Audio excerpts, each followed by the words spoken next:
Hello नमस्ते। आज चाहिँ मैले बनाएको छु अमिलो पिरो आलु मिमी। यसको लागि चाहिँ सबभन्दा पहिले तपाईले टमाटर, खुर्सानी, लसुनलाई चाहिँ पानीमा उमाल्नु पर्छ। यता आलुलाई पनि उसिन्न राखिदिनु पर्छ।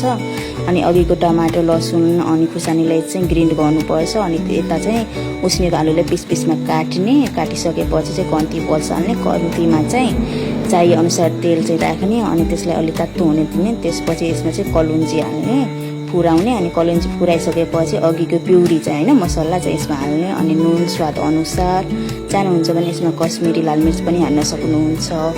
अनि यसलाई भुट्ने मजाले। त्यसपछि चाहिँ आलु हाल्ने अघिको। अनि यसलाई फेरि भुट्ने। अनि भुटिसकेपछि जब यो रेडी हुन्छ यसमा पानी अलि हाल्ने अनि उम्लिन दिने।